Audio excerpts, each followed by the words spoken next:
comunicación con Rodrigo Parra, ingeniero electrónico y además analista de datos, con quien siempre solemos hablar de esto, analizar los datos, analizar los números, analizar las fechas para entender qué es lo que ha pasado. Estamos en la segunda ola. ¿Es que acaso la segunda y la tercera ola se han juntado? Este es un tsunami inacabable. ¿Frente a qué estamos? Buenas noches y bienvenido, Rodrigo Parra. Buenas noches, Melissa. Feliz cumpleaños y gracias por la invitación. Muchas gracias, muchas gracias. Bueno, realmente no es un día muy feliz teniendo en cuenta que más de 300 personas han fallecido en las últimas 24 horas y el dolor no acaba, el pico no baja, pareciera que estamos en el pico y sin embargo continuamos subiendo. ¿Cómo estamos en cuanto a cifra de fallecidos, más o menos en promedio en este mes de abril? Bueno, en lo que va del mes de abril ya son más de 6.000 muertes confirmadas, lo cual supera al mes de marzo que reportaban 5.500 muertes aproximadamente. Lamentablemente el incremento en las últimas semanas ha sido muy rápido. Al día de hoy el promedio diario de fallecidos es de 350 muertes y como ya adelantabas, hemos tenido semanas de récords, picos, más de 400 fallecidos reportados por día. Y es muy lamentable la situación en la que estamos. Exacto, cuando creemos que la cifra ya no se va a elevar más, por ejemplo, el 17 de abril nos sorprendió con esta cifra récord de 433 víctimas y yo quisiera preguntar si hay alguna fecha que se puede ubicar aproximadamente o qué evento es el que ha desencadenado que en estos días nos encontremos en el pico de esta cresta interminable.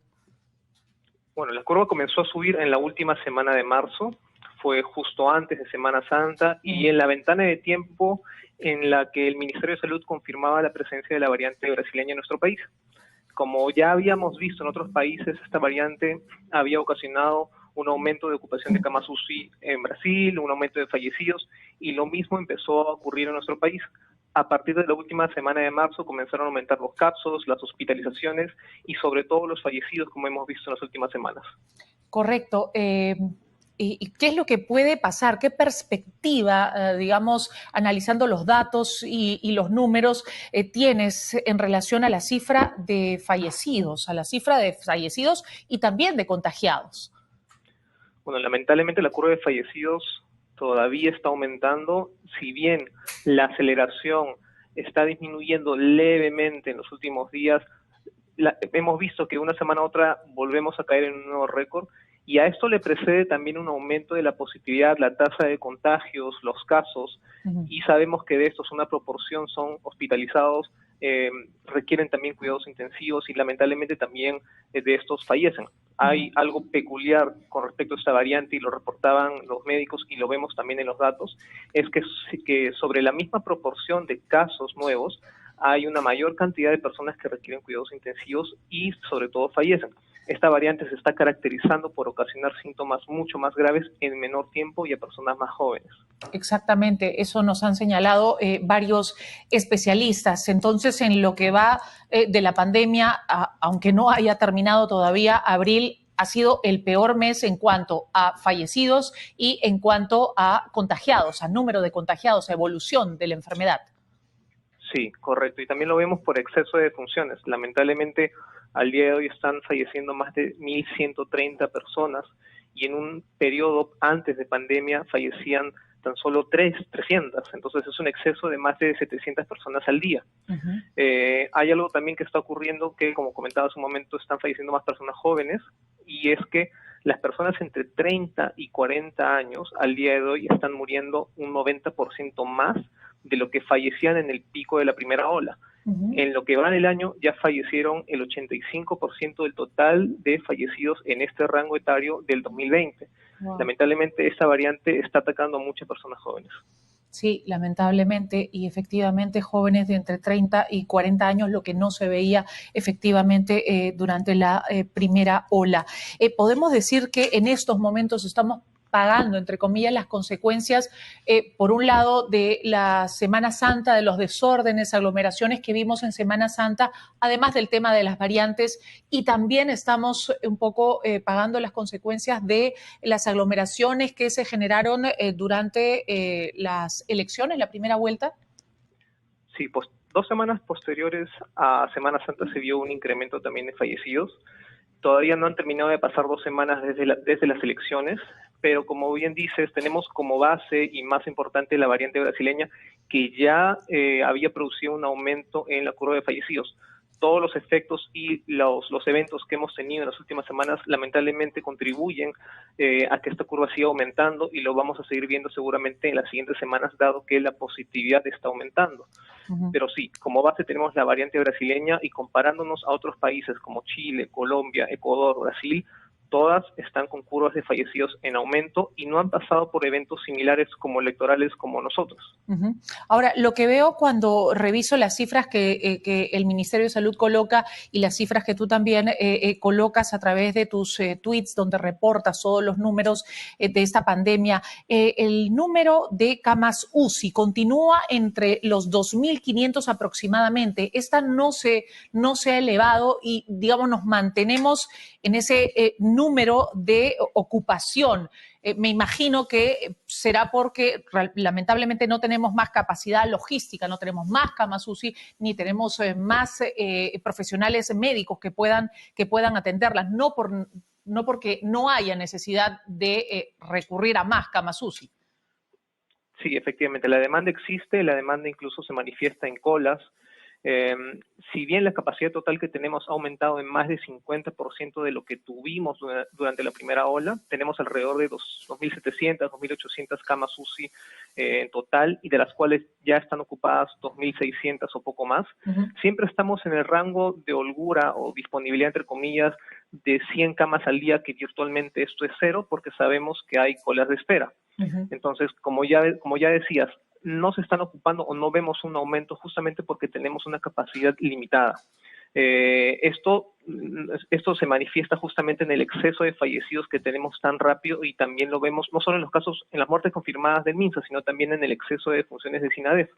En otros países que han pasado por segundas, terceras y hasta cuartas olas, han tenido picos de casos, picos de hospitalizaciones, pero no han tenido picos de fallecidos como en nuestro caso, y eso es justamente la gran diferencia que hemos tenido nosotros, que es la limitada capacidad del sistema de salud y también los problemas que hemos tenido de oxígeno en la primera parte del año. ¿Cómo entender las cifras de positividad? A veces también revisando la información que cuelgas veo que hay un marcador para pruebas PCR, hay un marcador para pruebas rápidas y hay otro marcador para pruebas de antígenos. Si queremos entender cuál es el nivel de positividad y de contagios, ¿a cuál tenemos que ver o al cual tenemos que referirnos? Principalmente a las pruebas moleculares o PCR y a las pruebas de antígeno. Estas son las recomendadas, por así decirlo, por médicos, epidemiólogos. Las pruebas rápidas, como sabemos, ya están casi en desuso, representan 5.000 pruebas al día del total de 60.000 casi que se realizan en promedio. Estas dos, de molecular y antígenos, son las más importantes, las que debemos considerar. Y ya hablando de cifras, las pruebas moleculares están aumentando desde hace 4 semanas, que tenían un valor cercano a 12%, y esta semana, que no cierra aún, estamos ya casi llegando a un 17% de positividad. Las pruebas de antígenos, sin embargo, se mantienen en un rango bajo de 11 a 12%. Entonces, las que preocupan realmente son las moleculares, y estas están determinando también el crecimiento de la curva de casos y lamentablemente se refleja en los fallecidos. Y si nos referimos a las cifras de PCR de las pruebas moleculares, quiere decir que de cada 100 personas en nuestro país, 17 están contagiadas, ¿es así? Sí, de cada 100 pruebas que se realizan al día, 17 son positivos. ¿Y este número se ha mantenido en las últimas semanas o ha ido subiendo? Porque también me imagino que depende de la cantidad de pruebas que se realicen. Correcto. A mayor cantidad de pruebas, mayor cantidad de casos, y también si aumentamos la cantidad de pruebas, se espera de que la positividad se reduzca porque estás mejorando tu capacidad de testeo. Lo que ha estado pasando es contradictorio, porque la cantidad de pruebas moleculares o PCR ha estado disminuyendo en las últimas semanas y también la positividad ha estado aumentando. Lamentablemente esto está condicionado, como te mencionaba, a un aumento de los contagios producto de la variante brasileña. Correcto, correcto.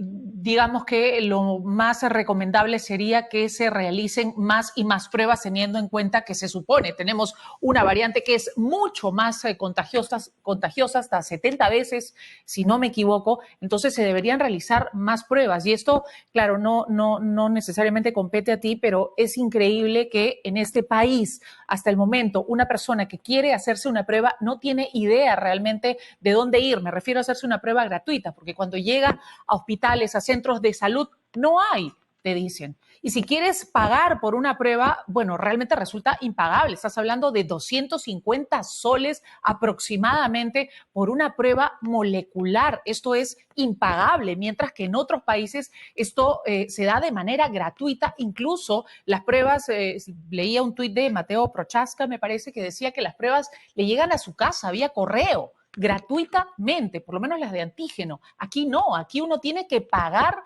para saber por lo menos si tiene coronavirus o no, para parar, digamos, la infección, parar la proliferación de este virus, saber si se encierra en su casa o no. Y esto lamentablemente no se está manejando de manera adecuada. No sé si coincides conmigo en que tan importante como traer la vacuna mientras esta no llega en el número en que la necesitamos es también tener pruebas que sean gratuitas y accesibles al público. Definitivamente el testeo siempre ha sido importante, aumentar la capacidad y sobre todo que sea accesible y gratuito para la población, como tú ya adelantabas. La capacidad ha aumentado considerablemente de las 20.000 pruebas que se realizaban al inicio a casi 70.000, 80.000 en las últimas semanas. Esto es algo que hay que reconocer, pero definitivamente, como tú dices, el acceso a estas no es tan fácil y la única manera en general es el sistema privado. Exacto, y desde aquí hacemos una invocación al gobierno para que tome medidas en este asunto que es tan importante de la detección, el diagnóstico temprano, seguro, certero y gratuito del COVID-19 a través de pruebas moleculares gratuitas.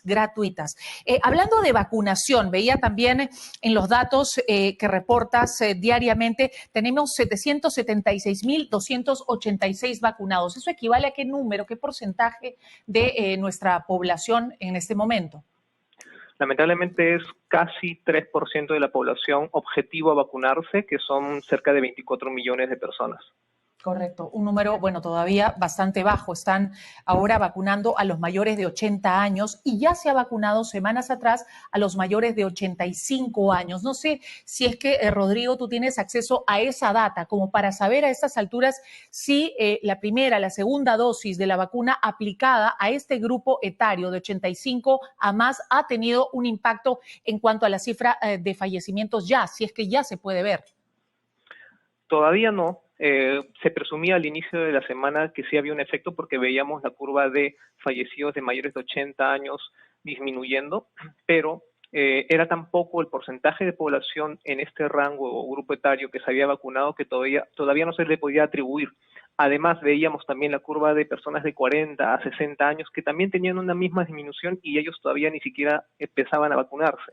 Es muy pronto para todavía condicionarlo o atribuir el efecto. Esperamos que en unas semanas, cuando avance el proceso, porque lo están desplegando en estas semanas, sobre todo en regiones, veamos un efecto directo por esta vacunación. Todavía el 3% es un poco complicado, un poco limitado para tener entonces, a ver, en este caso, conclusiones respecto a si la vacunación en este caso está funcionando o no. Ahora, ¿cuántas personas están vacunando diariamente? Si este número se ha elevado, además. Sí. La última semana cerramos en un promedio de 18.000 dosis aplicadas y esta semana estamos en un promedio de cerca de 20.000, poco más de 20.000 dosis aplicadas. ¿Por semana o por día? Por día. Por día. Por día. Ajá. Por día. Entonces, esto es todavía bajo considerando lo planteado por el mismo ministro Ugarte, que ellos hablaban de 60.000 a 80.000 dosis aplicadas por día para alcanzar el objetivo de vacunación para este año, pero sabemos que está condicionado a la llegada de los lotes. Exacto, que siguen llegando lamentablemente a cuentagotas. Muy bien, y recuerdo también que durante la primera ola había una diferencia significativa en el número de contagios entre género, hombre o mujer, ¿correcto? No sé si a estas alturas hay una diferencia significativa entre el número de contagiados femeninos y masculinos. En toda la pandemia, desde de inicio a fin, lamentablemente los hombres han sido más ellos los que han fallecido en proporción comparada a mujeres. Esto se sigue dando hasta el momento. En las últimas semanas hay una reducción incluso de mujeres que están falleciendo menos que hombres. La curva de fallecidos hombres está aumentando, al contrario, y siempre ha sido predeterminante ese factor de género. Correcto, el factor de género es importante y tenemos números, las diferencias, el porcentaje de cuántos varones fallecen y cuántas mujeres fallecen últimamente.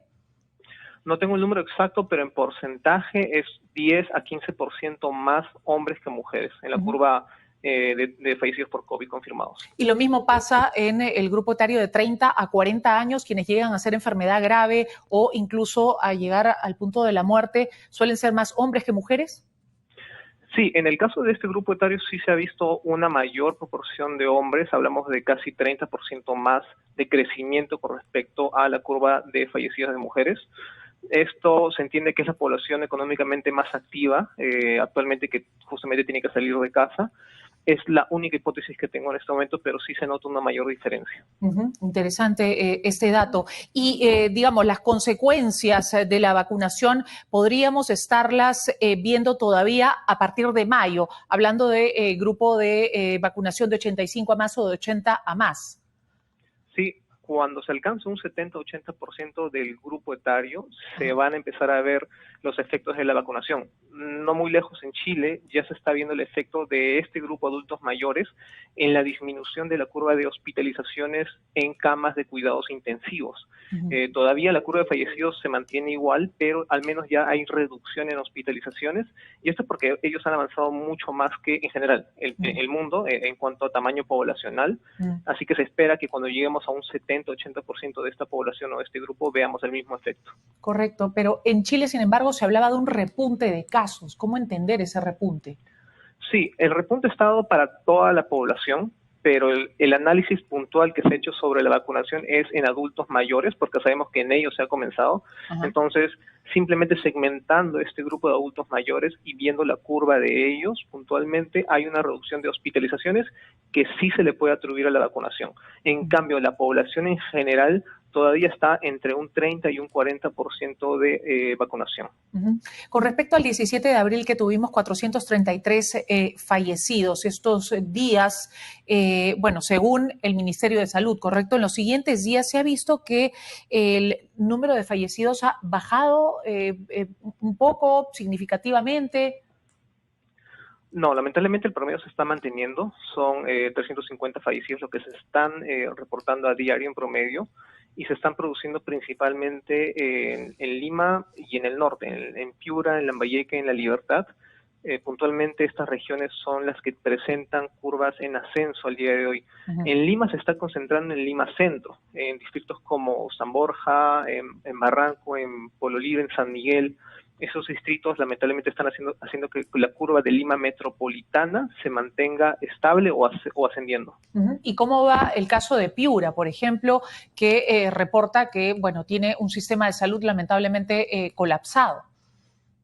La pendiente o la velocidad con la que está creciendo la curva de fallecidos en Piura es muy alarmante, está casi ya igualando y por superar el pico de la primera ola que tuvieron durante los meses de junio, julio, y junto a La Libertad, al día de hoy son las dos regiones que están acelerando más los fallecidos que se reportan a diario. Lamentablemente, entonces Piura y Lambayeque, ¿nos decías? La Libertad. La Libertad. Piura y Lambayeque, entonces son las regiones más castigadas en cuanto a Piura y La Libertad, exactamente, son las más castigadas. 12 muertos cada hora, un muerto cada 5 minutos, entonces sigue siendo más o menos la constante por estos días. Cada 4 minutos, lamentablemente. Cada 4 minutos. Hemos bajado, entonces, en ese sentido, o bueno, hemos subido en realidad en número de muertos, o sea, un muerto cada 4 minutos por culpa del coronavirus. Sí, correcto. Sí, esa cifra está aumentando. La última semana se ha disparado. Esperamos que no siga así la siguiente semana. Ojalá que sea Que sea una mejor semana. Rodrigo, muchísimas gracias por estar esta noche con nosotros actualizándonos con la información y las cifras. Lo último que quería preguntarte, ya para cerrar, en este caso el Ministerio de Salud, las autoridades están siendo, digamos, transparentes con las cifras, está llegando toda la información a científicos como tú que hacen análisis de data todos los días. Sí, se mantienen actualizadas. Si hay algo que reconocer es que Perú es uno de los pocos países que actualiza la base más importante que yo, a mi consideración, que es la base de SINADEF, que nos muestra el exceso de funciones, y esta se mantiene actualizada a diario. Siempre hay cosas que mejorar, hay otras bases de datos que no se actualizan con la misma frecuencia, y hay incluso más datos que se pueden desplegar, pero hay bastante información que utilizar por el momento. Muy bien, muy importante entonces. Gracias nuevamente a Rodrigo Parra, analista de datos, ingeniero electrónico, por estar esta noche con nosotros. Son las 10:39, vamos a una pausa y regresamos.